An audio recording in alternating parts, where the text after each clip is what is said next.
name is Fafa and welcome to my creative African cooking channel, Ndudu by Fafa, where Ndudu means food in the other language from Ghana, I'm aware. And yeah, so it's food by Fafa. Yay!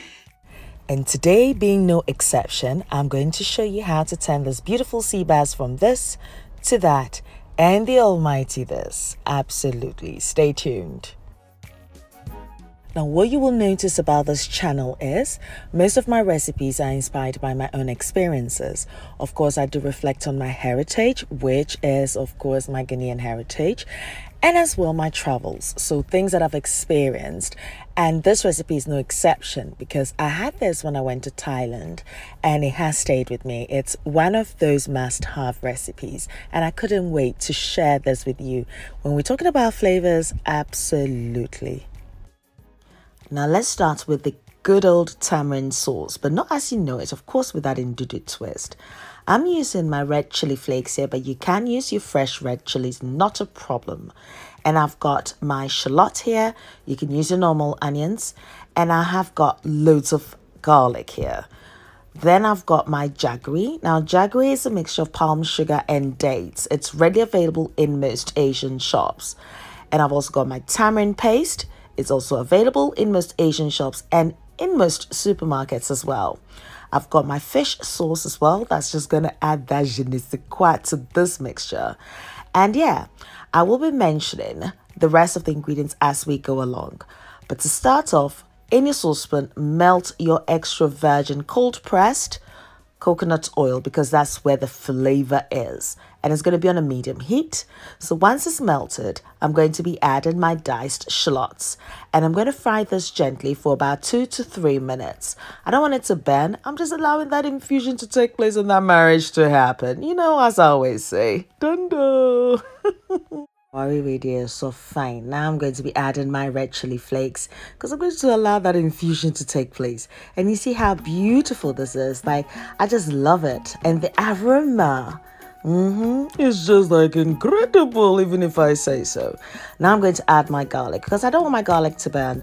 I want each and every flavor to stand out, but also, you know, be married perfectly.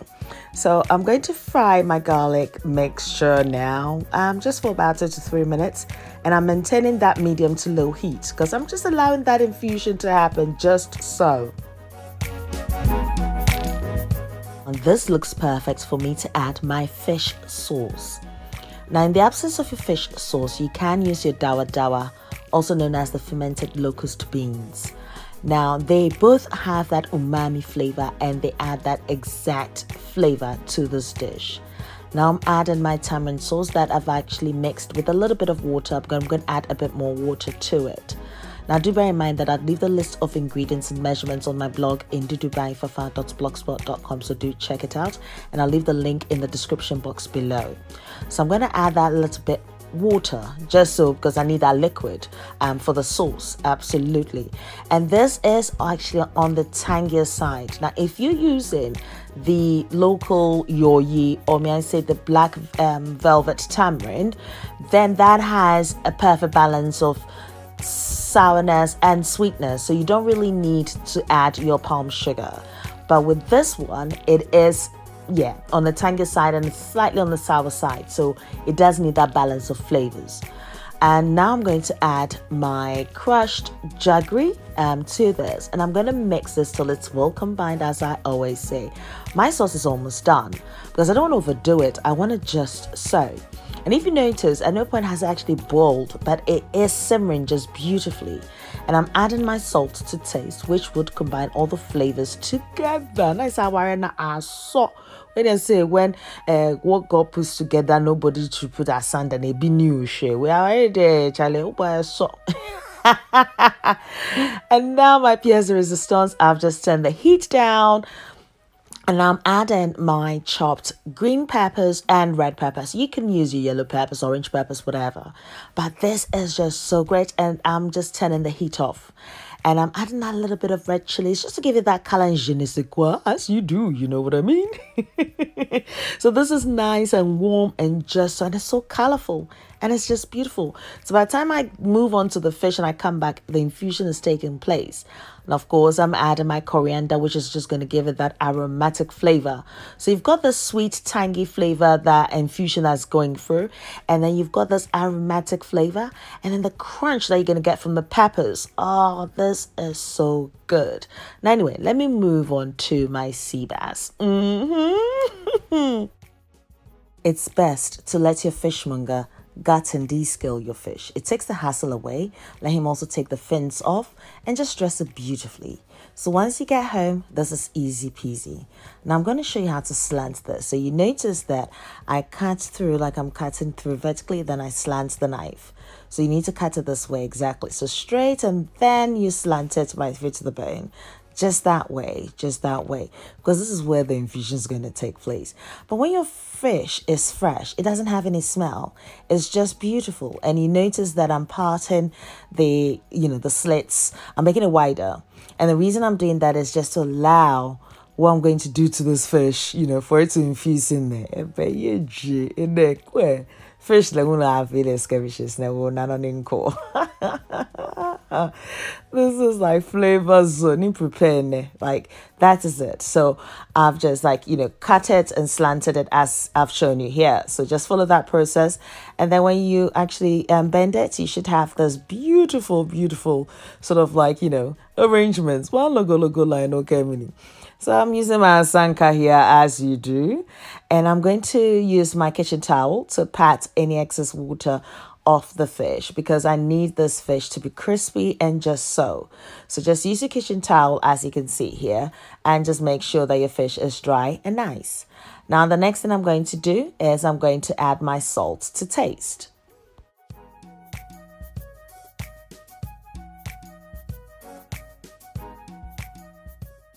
Now you will notice that I'm rubbing the salt into the crevices of the slit. This is to ensure that the flavor is there. And I'm going to be frying this fish just on its own. But of course, I'm going to do some twist, exactly, to make crisper. There is a secret. Anyway, so I'm going to be adding my corn starch, and that is great. In the absence of corn starch, if you do have your normal cassava starch, you can use that as well. And what I'm doing yet again is rubbing the cornstarch everywhere into every crevices of the fish. Now, once that's done, I'm just going to leave the fish on the side. I'm going to add my extra cornstarch. And guess what? This is where it gets so interesting. I've just added my egg to it. Yes, and I'm just using my gloved fingers. Perfect. I'll tell you what, you need to get your disposable glove for this because it's quite a messy affair. So once you do this, it's easier, and it means that, you can just discard your glove. So I'm mixing my cornstarch and egg together till it's well combined, and I've got that right consistency. As I said, I believe in the measurements on my blog, ndudubyfafa.blogspot.com, so do check that out. And yeah, now you can see the reason why I did the slits that way. So I'm now just, doing some spreading and distribution of flavor here. So I'm spreading this beautiful corn and egg mixture. That's going to give it this beautiful, like a tempura crust. This is what's going to make it crispy.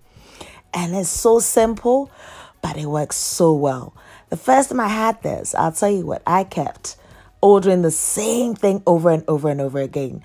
And now I've got my oil. You can use your preferred oil for this.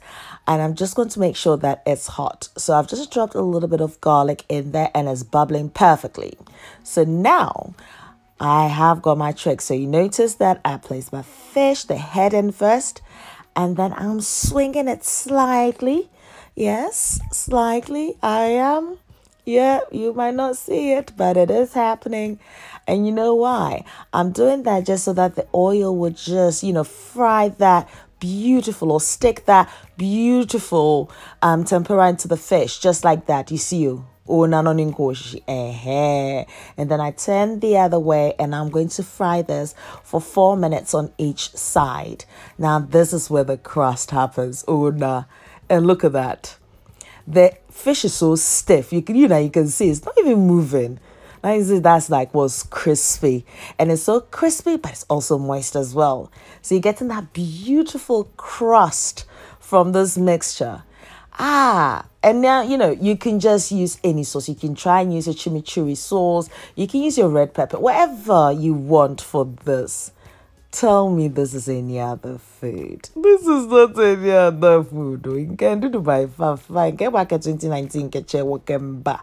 Where Thailand, what tejeme? What lo tejeme? Oh na. Magbenade in Dubai Fafa.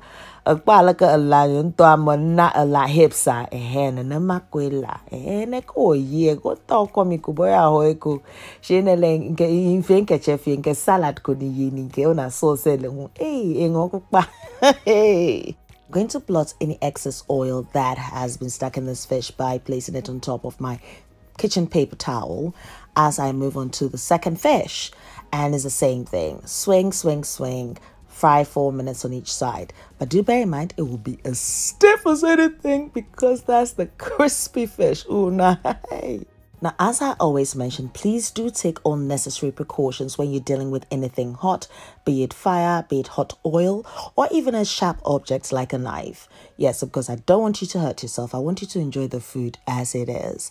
So I think this fish is ready for me to now do my shenanigans. This is what is called ebe nyebaye ebe nyebaye mivami do nediana bing me nyuma metokrano. Yes, so moving on to something that I do better rather than singing. Look at how beautiful this crispy fish is. You could just enjoy that as it is, but of course not. Now we're going to be adding our tamarind sauce. I'm not even going to say anything. You know, just watch and let your mouth water. Just the way my mouth watered, but then again, I had it. So yeah, I hope you are inspired to try this recipe though. It was the bomb. It was good. And I'm just doing my sprinkles, you know, with some coriander as you do. Then I've got my onion flowers. You can use your normal spring onions. Not a problem. Building up on the flavors of me back at shit. The red chilies. You see, I'm strategically placing these red peppers for sakalano. I said, we need like, wow, I want to bite this food. This is all strategic. Oh, and then I'm adding some sesame seeds to it. Flavor. Look at this. A penny for your thoughts. If this is your first time of watching this channel and you are excited about what you see, don't forget to click that subscribe button and the notification button, which means that each time I upload a video, you are notified of it. And my notification gang, we love you. Now this is for you. You see, I've got some fresh basil, some coriander, and some green peppers that I've mixed together. And it's just nice and fresh, and it's just refreshing and aromatic. And I served it simply with this. You know, one thing I did was I surprised my girlfriend with this. She was having a bad day, so I just finished this, drove right through to her house, and we just had this meal by the Thames. And it was just incredible. It was a lovely, lovely experience. Anyway, I'll leave the list of ingredients and measurements on my blog in ndudubyfafa.blogspot.com. I'm also on Snapchat, Twitter, Instagram and Facebook as Ndudu by Fafa. So do pass by and say hi. Now until next time, take care of you. Be nice, be beautiful, be gorgeous. And guess what? I love you for you.